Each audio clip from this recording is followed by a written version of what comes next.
like even for me, when I try to make content, I want to make it educational. To the point where people are willing to stay and listen to what I got to say, but it's not on some bullshit, you know what I mean?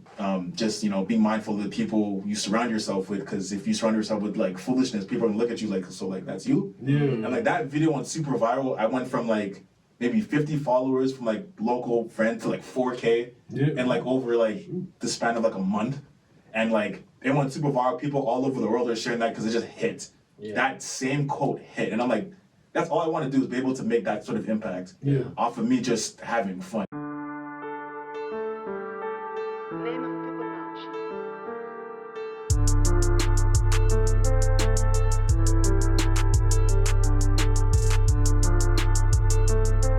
What's good, guys? It's your boy Sima, your boy Ronto. He is not here today. Your boy BlckkStar is not here today, but we got Delux in the cut. And we got a special guest. Tell the people your name. What's going on? I'm Trey. Poetry is my artist name. I'm just here to, you know, answer some questions and catch a vibe. Of course, we got Trey in the building, Trey under the umbrella today. And yeah, let's start off with yourself. Like, tell people about yourself. Like, where you from? Just what made you decide to be an artist? Yeah, so again, my name is Trey. Artist name is Poetry. And yeah, I've done art, you know, throughout my whole life, but really started to take off just around high school. So I'm from Scarborough. I'm from a community called Malvern. Actually, if I can flash my keychain, gotta represent Malvern. So yo, speaking Scarborough in the building. Speaking about Malvern, have you seen the movie that came out? The Morningside? Yeah, I actually watched that the other day, like last weekend. What did you think about it? Oh, so good. I've been meaning to go see that movie because it might be out of theaters already. Actually, I mean, you can watch that online. Well, you could find it if you really try. You can find it. I ain't stressing about that, but yeah, I definitely need to go check out that movie because I think it's a good look for the city right now. Oh, you know what I'm saying? 100%. Yeah. It was able to really capture the culture really, and even just the stuff that happens in community. Like I'm not gonna spoil it, but like it was a really, really well thought out movie with, you know, the accent and everything and the culture, just like it was just so good. You know, that reminds me of that movie. I don't know if you watched it. It was called Brother, and it was shot in Scarborough, actually. Oh. It's a good movie. I personally liked it, and I was gonna ask, like, so with Morningstar, right? Morningside. So with Morningside, like, how was that in terms of authenticity in Scarborough? You're Scarborough, like, did it capture it? Honestly, yes, it captured the fuckery that happens in Scarborough, but also captures the communities, the diversity. Even not to spoil anything, but even just some candid shots of like certain staple community centers and areas within Scarborough, specifically on like Morningside Strip, really just painted a good image of Scarborough, and great storytelling too. Yeah, like if I cried a bit at the film. I'm not gonna say why, but there's moments where you're like, yeah, if you don't cry, then I don't know, you just got no emotions. It's one of those. So I'm gonna check that out. This guy gave me a new movie to watch. Okay, but yeah, you know, we talked about the movie, but let's talk about you. Stop that, you know, the smoke, because I feel like every time we get guests, you know, they get a little shy, but we want to know more about you. Like, what made you decide to do poetry? Like, your name is very creative in itself. Like, you know what I mean? So, what made you even pick your name? Wow, the name choice is a big story. So during the pandemic, I got trapped in Costa Rica. Like this was in 2021. I left for a yoga retreat, and I was supposed to come back in February. So this was January 15th. I was supposed to come back February 15th. Air Canada canceled my plane ticket, so I just had to figure out how to live down in Costa Rica because, I wasn't going back to Toronto clearly. So made friends with community friends. Made people who were also like travelers too from other parts of the world, started connecting with them. They also did music too. So I kind of was vibing with them, kind of making music. But I met this man, and I'm going to shout him out too. I don't know, he's a West Ender, I think too, but his name is Ugly Coco. I don't know his Gubby like that. Ugly who? Ugly Coco. No, I don't think I've heard of that. If you not Google him, if you search him up on IG, you'll see him. He's like a bald-headed, like Egyptian mixed European man. But I was in Costa Rica. I was high as hell. I took some mushrooms. I also had a spliff on me too. At least I had the intention of going to this waterfall. As I was walking there, this man pulled up. Hey, before you finish, Don't do drugs, kids. I'm not recommending it, but those are probably the better drugs you can take. But anyways, yeah. So I was just kind of in a state, and I feel like when you're on mushrooms too, like just kind of talk about mushrooms, like you are kind of in a meditative state. And then I was still doing poetry, obviously, but you know, I think I was kind of going through an identity crisis too. And then he was also on shrooms too, ironically. Wow. So we kind of were just tapped in, and he's like, "Yo, like, I know you're doing poetry, but maybe you should change your artist name to like Poet Trey." I was like, "What was your name before?" I think Trey the Poet or some shit. Oh, yeah, something just very basic, which like wasn't really original. Yeah. But yeah, he recommended that, and I was like, "Yo, that's tight." I think I ended up just choosing the name. Yeah. Because it fits with just my personality, it fits what I do and everything. So, yeah, that's kind of how that name formed. But there were so many different names. Like I remember Tremonk because I always meditate. Trey the Poet. There was always maintaining. Like there was just so many different IG handles and shit. Yeah. And just kind of reflective of just me being grounded and me just on my spiritual path and just being disciplined and grounded. But poetry, I think, is like here to stay. Yo, it's so funny how you have these experiences, right, that cultivate who you are as a person. And I think it's crazy that you have a story where, like, you just met this completely random person and that ended up being, he said something that ended up being your name. You know what I mean? Like, I feel like we have all these experiences in life that, like, make us who we are, and it's, like, kind of take it for granted in a sense. You know what I mean? But let me not get into a tangent. I was gonna say also, because me and Trey know each other, so I was gonna bring up like, how do you guys know each other? Because like Delux is the reason why he's here. Like, you know what I mean? Like, obviously we all seen what you've been doing in the city and stuff, but like, I don't even know each other. Yeah, so I think the people need to know. I've gotten into community work in like 2018 or 2019, but at that time I was working a full-time job as a welder, but I don't know, I just didn't really like the industry, but it was making me money at the time, but it's hella toxic. Yeah. I ended up finding a program called Community Healing Project, CHP for short, and yeah, I did a program, or they taught me mental health. It's a 12-week course where they teach you on mental health, so you're able to then facilitate programs in like the hood and shit. So everyone from all parts of Toronto, from east, west, north, south, downtown, central, came together. We all essentially like learned the same curriculum, and then on our graduation, you know, we get a certification, and that kind of just allows us to teach in these communities. But I believe Delux was in my cohort, right? Yeah, I was in the west. Yes, the west cohort. Yeah. But like in my whole like what am I trying to say? Like you're a part of that whole collective. Yeah. I was during the we were in the same group, right? Like yes. That year? Yeah. So that was the same year is what I meant to say. Yeah. 2021, was it? Or was it 2021? Yeah, it's been a while. 2021. No, I did it earlier. Maybe I met you a little later then, because I did mine in 2019. Because you know Moose. Yes, and that's how I did mine 2021, but I think there was events where our years crossed, right? Yes. So I think that was the time that I connected with you, because, you know, shout out Moose, but that's how I got into Community Healing Project, because I was in a different kind of path in my life, and I think that it was just recommended, like, hey, why don't you try this out? And I never had, this was well before Delux the community worker, Delux the youth worker. This was just Delux that needed money to like sustain himself at a point. And I think that my life was a bit different, so going into kind of mental health work was something that like I didn't see for myself.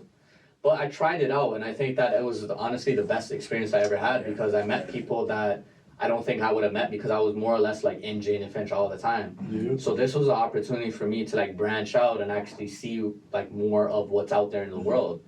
I want to add actually, because like CHP is the only place where you will get men from other hoods to connect. Like, what the fuck? Yeah. You don't really see that. You don't see that in your everyday life. Like, so that's why, one, shout out to CHP, but also shout out to you. Shout out to everyone in that community that like want to be that change in their community, because, you know, sometimes community could be annoying, and it could be like very, what's the word, like stush. It is, and I was gonna say, because like when you're, and I think maybe that's why I didn't really get into it, because this is well before I got into like public speaking, all the work that I'm doing now. It's like when I first got into Community Healing Project, I was very shy, I was very timid. I didn't know what I wanted for myself. So, but this was kind of like that opportunity where like, if you want to do better, you gotta know better or something like that. Yeah. So as I was getting better and kind of knowing more people and kind of like looking at different styles, that's what kind of helped me get to where I was at. I didn't just come out of nowhere. That my first speaking engagement was with CHP over Zoom. And that's when I was like, oh, the power of my story. And I'm like, that's when I was able to then take that a step further and keep trying and keep molding it, keep trying different experiences. But to your point with like the communities, Toronto is very politicky, you know what I mean? Like it's stush, it's whatever you want to call it, right?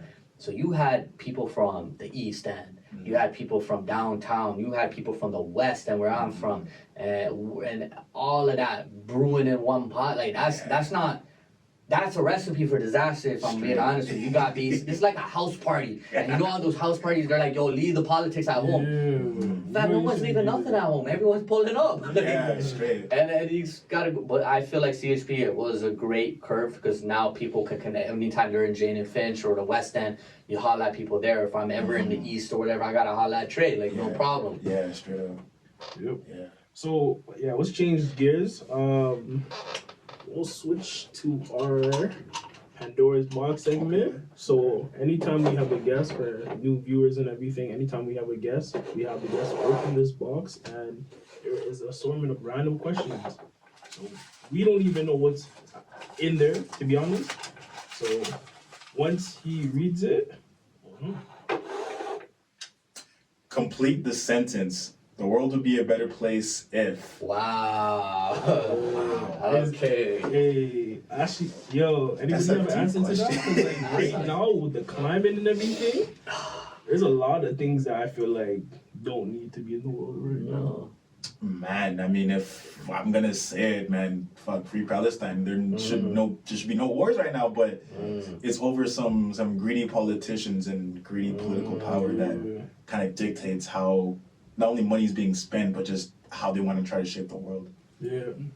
I would have to say my answer would be, right now, I would say the tariffs. Yeah. Tariffs are big one. Yeah. Like that, just like, I don't know, I would say the inflation, the world would be a better place if there was no inflation, no poverty. If I'm getting deep, I would have to say that. I hate, man, like the list can go on. Like, there's a lot of things I feel like in the world, like, we don't need, but you know, it takes a, what is it, an army to make a change, or I actually know, Cap. I feel like it takes one person to make a change within the community. But I think even like with my answer as well, like one thing that the world wouldn't need, I would say like lack of compassion. I feel like a lot of the issues that we're seeing nowadays is just due to lack of compassion. It just needs to be more love out there, because if you really truly understand what's going on in the world and how valuable life is, we wouldn't be doing what we're doing as expendable as it is, right? With wars and everything. Like, I think governments are definitely profiting off the war.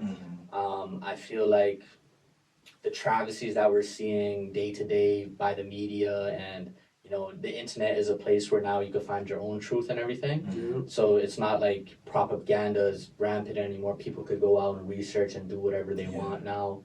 So I would advocate for more compassion, because it takes two to be compassionate at the end of the day. You could be compassionate with someone and they're just not hearing it. And that kind of takes away from you, because you're just like, yo, I'm just trying to reason with you, but you're not giving me that space, that leeway. And that kind of, in essence, I'm in that role where like sometimes it could really eat at you. And you're just like, yo, why aren't you just trying to see where I'm coming from? Like, I'm trying to do this for the betterment and stuff like that, but you're not hearing me. So more compassion both ways. Like, we need that more in the world for sure. Definitely. No, that was well said. Yeah, no, honestly, that was deep.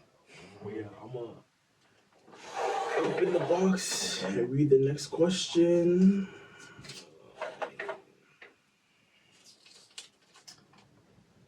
How do you think the way we consume entertainment, streaming, social media, etc., has impacted the quality of content?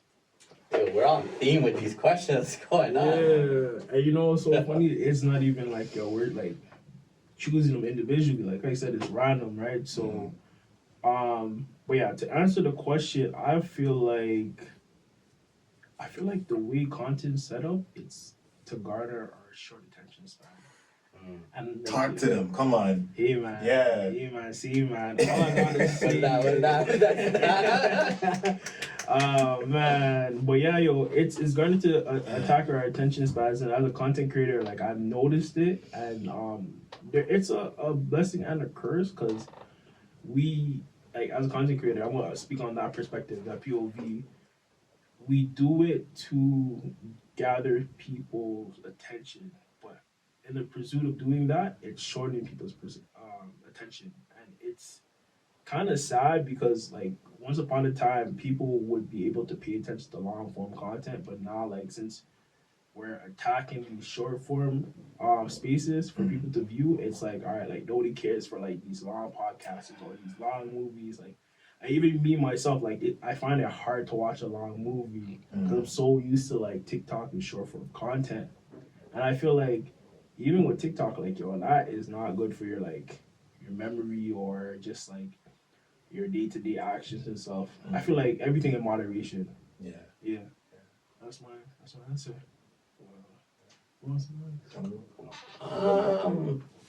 I would say it's definitely the attention span. I definitely seen the difference back then where like you could probably sit through a 3-hour movie or whatever and be fine with it. Nowadays, like Sima was saying, like you have to sensationalize the media.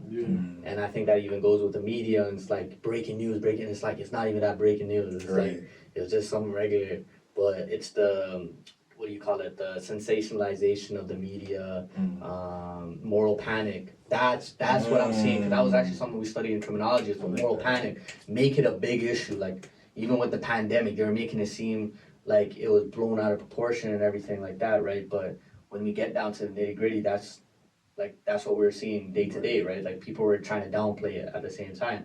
It was a serious health epidemic, right? And then once they got out of it, people stopped like wearing a mask and stuff like that. So now they're like, oh, now the unvaccinated are killing everyone. Yes, that could have been true too. But to that point, it was like, what are we doing with the media that we're consuming?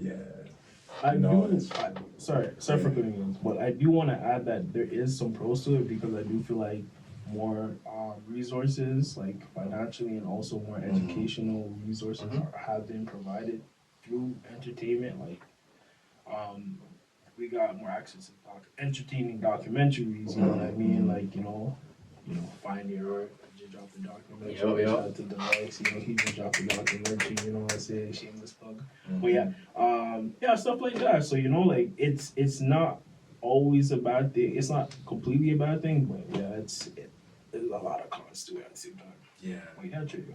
To even add to that, I feel like we just need like what do they call it? Like a dopamine detox, because it's just constant stimulation. Yeah. And I could feel overstimulated even just being on my phone, let alone even if it's on TikTok. I got rid of TikTok actually, but if it's on TikTok or YouTube Shorts or Instagram Shorts or Reels or whatever, it's so much information, so quick and so like impactful. Sometimes it's just an overload of information. Sometimes you just gotta turn off your phone. You do, and you have to create that discipline and those habits of like, okay, I'm only using my phone to search up this type of content, because you could get lost in the what do they call it, doom scrolling, and fuck, it's just terrible. Like even for me, when I try to make content, I want to make it educational, to the point where people are willing to stay and listen to what I gotta say, but it's not on some bullshit. You know what I mean? Yeah. Like people genuinely, like sticking around, making sure they stay educated, and then hopping off. Okay. Yeah. All right. No, that's a good answer, and I think, like I said, there's pros and cons to it.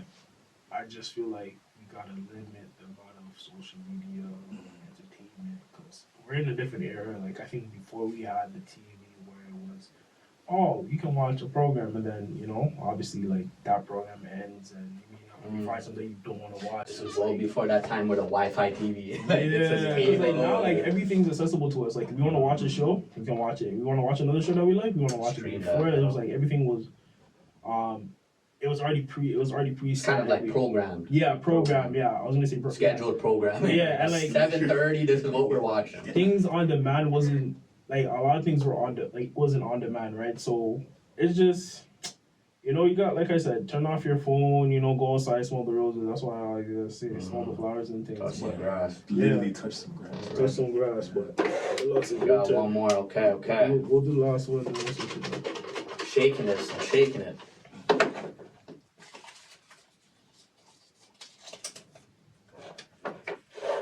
Oh, you know what's so funny? I just remember we were talking about this question. Mm-hmm. What's one thing your younger self wouldn't believe about your life today? We just talked about this before we started recording, so that's just goes to show, right? Right. That question wanted to be asked. It really did. I'm gonna pass it off to Trey. I wanna hear what you say. Yeah. Repeat the question again. Gotcha. What's one thing your younger self wouldn't believe about your life today? That's a big one. Honestly, I think just all of my travel experience that I've had so far, like younger Trey would be like, yo, what the fuck? Like, you really out here traveling, speaking another language, really connecting, building community abroad, and like not only locally, but even just outside of Toronto too, like being able to really network with people.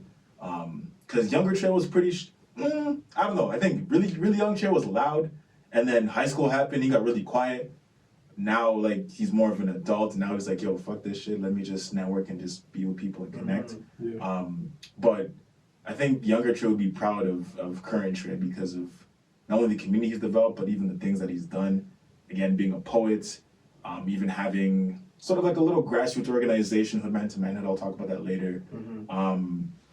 And yeah, just overall just leveling up in my careers too. Like I'm making a whole career shift too, because I've stopped welding. I'm no longer in that industry, but spending more time in community work, and then also trying to find more work like within the government too. Like as much as I have my issue with the government, I think if you really want to see change, you got to kind of be in that position. So just really try to put yourself out there. That's a big one. Yeah. So Delux. What's one thing? I feel like there's a lot of things. I think I just started putting myself out there.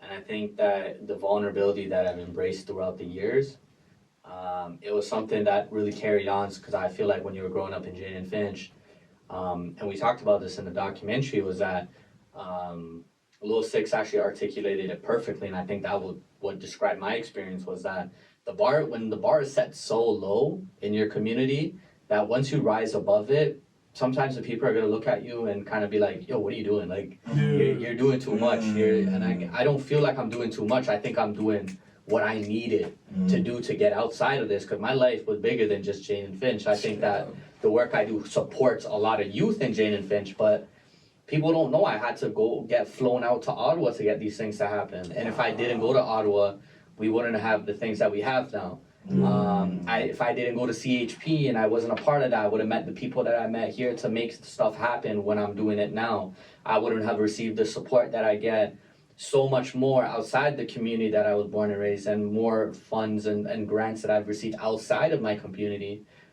That's one of the things that I think that I endured a lot. And I think that that's one thing that my younger self wouldn't believe, is like how much I was able to endure. And I think that really but that was one of the things that really pushed me to the limit. Okay. So much to do. I know, it's such it's a lot. It's an amazing thing. What's one thing your younger self wouldn't believe about your life today? I also have to put it to test my short attention span due to TikTok. But to answer that question, I would have to say just like the things that I accomplish behind closed doors. So like, I don't really I've never been a person to kind of really put all my accomplishments and my achievements out there. But to actually highlight some of the stuff I don't mind speaking about, just like, starting the podcast, I always talk about that. I've always been like a very shy kid, like, I'm like I always say this, like I'm an introvert, but like I can be extroverted when I want to, or I need to. We're saying facts. So it's like I learned how to turn it off and turn it on, and younger me wouldn't be able to do that. Not caring was another thing that I would have to say. I used to care a lot. Some people used to say it used to affect me, but like I'm so comfortable in my space that like all I see is me in terms of competition. You know what I mean? Like, how do I wake up every morning and do better than how I did the day before? You know what I mean? Like, that's what motivates me and pushes me and, you know, just puts me into that space of proudness and gratefulness and just contentment. But yeah, just waking up every morning and, you know, being able to drive and see my friends. Like, I remember when we were younger, we didn't even think, yo, we'd be able to get a G1. Like, you know what I mean? Like, some people feel like... Yo, I know a man that failed 10 times and he came every day back to school. And man's like, yo, you passed this time, man. Like, nah. Bro, but that's what I'm saying. Like, these little achievements. I think I was talking to a friend. Shout out to her. She knows who she is. But she was saying, like, yo, it's these micro achievements that you got to be grateful for, right? And like I said, even getting a G1, that's like a thing that we never thought we'd get. Or G2, or being able to drive was a thing that we never thought we'd be able to get as a kid. Or traveling, meeting the people that we did, or I don't know, trying the food, or just, you know, just living life as an adult in 2025. That's a blessing in itself. Bro, not everybody gets to see the age that we're at right now. So, yeah. Yeah, that's my answer to the question, man. But I think we need to switch gears, and like I feel like we're in that kind of mental health space. But how about we start talking about each other's mental health? So let's start with you first. How's your mental health? Great question. I am okay. Just making sure that's getting picked up. Yeah. It's interesting. I'm noticing, especially this year, how my mental health kind of started off. I think I was telling Delux my situationship with this non-for-profit that I was working for, but they're a clinic. I'm not gonna obviously name drop or anything, but I was working for them. And I skateboard, and skateboarding is like one of my outlets that actually helped my mental health. But I injured myself on my board, broke my finger, so I had to get surgery. I was out for like a month. Fast forward till February, so this happened December. I had surgery in January. Fast forward February. I was supposed to work with them again, but just no follow up. So sometimes these organizations are a little shady. They're like at the cost of my own mental health. You're kind of playing with it if you're not letting me go back into work. I don't even want to like fend for them, but I came to terms with the fact that like even if we're in a space where it's mental health, we're still humans, and we do tend to neglect people's mental health. You know what I mean? Like HR, like you know what they say, HR is like human resource, but it's like at times we feel like they're against us, not for us, right? So it's crazy. Sometimes you gotta like just realize like, yo, we all wake up at the same age, we all, you know, piss, we all do the same things, and people have these feelings that are biased at times, or you know, selfish, right? So sometimes you gotta give some people grace, but honestly, it's like, you know, it's unfortunate that you have to go through all that, bro. Yeah, honestly. It's shitty, but like I'm still keeping my spirits up. I'm even fasting right now, just really trying to clear my mind.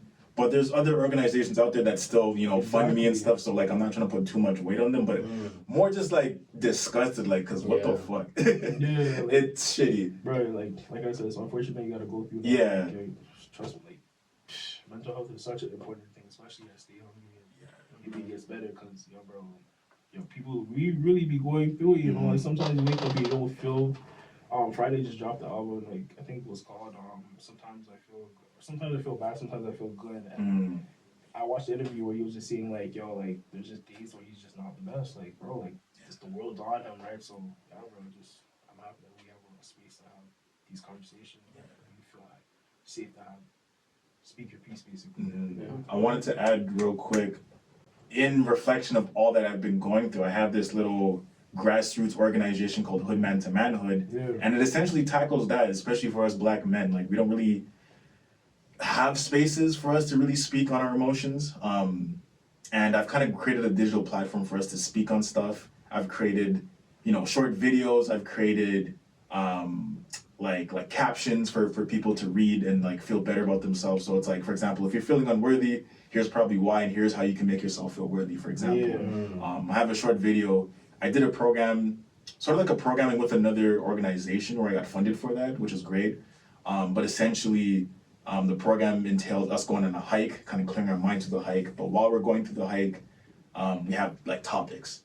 So one of my participants, I recorded them. And that video, if you guys want to check it out, went super viral. And I was doing this shit for fun and for my own mental health. But I recorded my homies saying something about like, the people you hang with or whatever.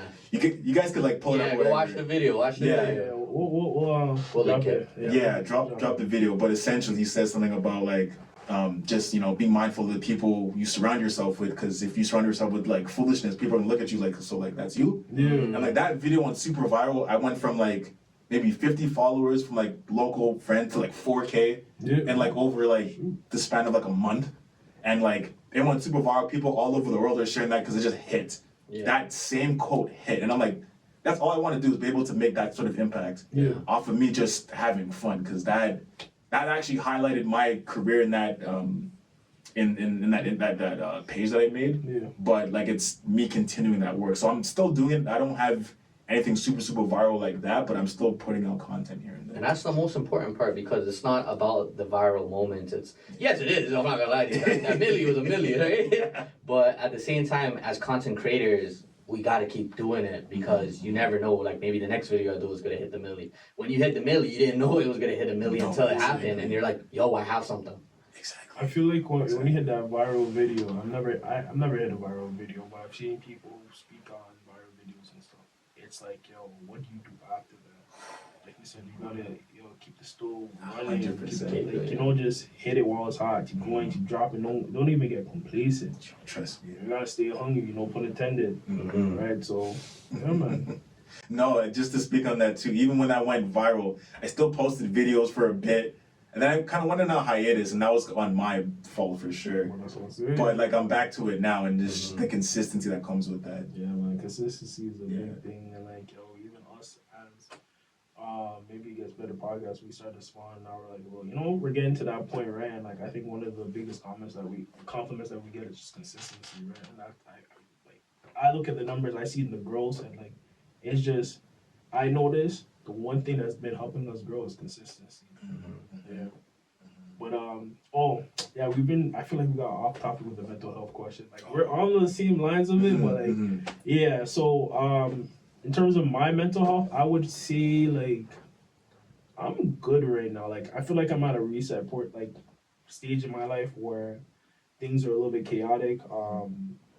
Like I had a lot of enjoyment the last couple days, but like I feel like now it's back to the grind, back to routine, it's back to staying focused and like elevating. And that's a very chaotic space right now. You wanna know why? It's like, yo, you're trying to get back into a routine, we don't feel like it. Talk to them. Yes, I feel it's like, yo, when you have that consistent routine, you slip up, but you're trying to get back into it. So it's like you're like climbing a tree and like a tree branch breaks. Like you're at the top at one point, but it's like, all right, like just to get back up, like you're not feeling it, or you just hurt yourself, or it's like, do I really want to go on the top of the tree again? You know what I mean? So like that's kind of where I'm at, like in terms of my mental health, is just trying to stay consistent and try to like find that love in what I was doing. You know what I mean? So yeah. What were you doing? Man, that actually brought me to like my place too. It's just like I think for myself, I love my process. I love where I'm at personally. I'm in the most creative headspace right now. Just like filmmaking has definitely inspired me to try new things, and I think that was something I learned from my mentor Jamal Berger at Kickback. So his films, I loved his documentary style videos, just in general his film style, and I didn't think about me going into film until like I started watching his content and watching how he was able to build stuff, and I think it was very similar to like the way I thought, and I felt very alone in my thought process. I think that like until you meet someone else that with that thought process or in that realm of thought, you're just like, wow, like this could go somewhere. And that's what I did. I tried the filmmaking thing. I was able to get it funded. I was able to have people believe in my vision, and it worked.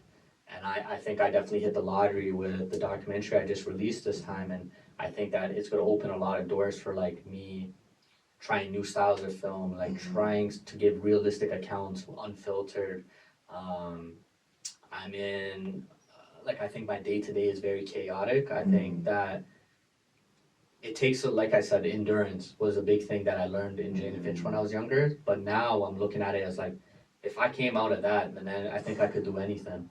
Facts. So my mental health, like, I think has been the best that it's ever been recently. I'm around a lot of people that just love the person that does the work and not just the work that I do. So I'm very, I'm very grateful for that. I love the people that are around me. I think the podcast, the boys, connected with different community members that kind of give me insights in different ways, shapes, and forms. It was like, keeps me inspired, and that's what you got to do. And bringing it back to Trey's work and everything, you got to surround yourself with people that want you to do better. And I think that's why that video hit so hard and close to home, was like, I think we know that, like, going in, but I don't think we apply it. I think because we maybe have an attachment to something or something in that person, but attachment issues are serious things. Yeah, it's a serious thing, but I feel like if you're coming at it with a place of love, I think that it'd work itself out. The people that want you to be there and want to be around, they'll be there, and those that don't, they're just gonna figure it out, right? And I don't think it's any love lost or anything. It's just like we're growing as people, right? So if you feel that life is better that way, all power to you. What did Tupac say? He's like, oh, just because we're not friends anymore doesn't mean you gave me as an enemy. Yeah, absolutely, right? Yeah, for sure. So it was like stuff like that. It's just because, like, we're not as cool, or we don't see each other as much. It's not like, there's issues or static or whatever the case may be. It's just like, you grow apart from people, you know what I mean? And it'd be a hard pill to swallow sometimes, man. I was on the same topic because earlier, right? It was the screening actually for the screening for the CHP documentary. That's obviously I saw you in there too and shit. But like, big thing about that, like, I feel like the people I still really talk to is like the CHP family. People from high school, there's maybe like one or two friends I still talk to. Everyone else is still on their bullshit. You know what I mean? And I'm like, I'm over that. Even when I was in high school, I was so over it. But I'm glad I've developed myself into a person where I'm like, yo, I know what I want for myself, and let me surround myself with that. And it might be a lonely journey, but like, it's worth it. It's worth it. It's really the journey and not the destination. Because you don't know where it'll lead. Like I said, was it a man like Coco or something? Man like Coco might pull up, just vibing out, and it might give you something that carries on forever, right? Well, those are the moments that are like the best, though. Like, those are just kicking you in, like, just don't expect it. They don't. It's like so natural, so free flowing. You know what I mean? But I think that's been our episode. Before we leave, I do want to ask Trey a question. Is there anything you got coming up that you want the people to know? And you also want, like, where can people find you as well? So you can find me on Instagram on 2 pages, Hoodman to Manhood, where I do a lot of my men's mental health work. And also my artist account, Poetry, that's POETTRAY _. And I do have poetry writing workshops coming up. It's going to be bi-weekly Wednesday, so the first session is this Wednesday, the 5th of March. In person? Online. In person. Nice. You can RSVP in person, but I can say that the intersection we got at RSVP, it's like Dufferin and Queen West. Okay. Right next to not the Drake, the Gladstone Hotel, like right in that area. But yeah, it's a poetry writing workshop, and I'm just here to just teach people how to write poetry, whether you're super skilled or just haven't picked up a pen ever. Like, the program's for you, and if you're interested in writing poetry, hit me up. From 6:30 to 8:30. Nice. Like, comment, and subscribe. We got a lot of big things coming. Go check out our last video. That was a really fun experience doing the fried chicken challenge video. Guess the fried chicken. It was a very fun experience. You know what I'm saying? What else? 5 stars on Spotify. And that's been an episode. Maybe it gets better. Maybe it gets better. Yep.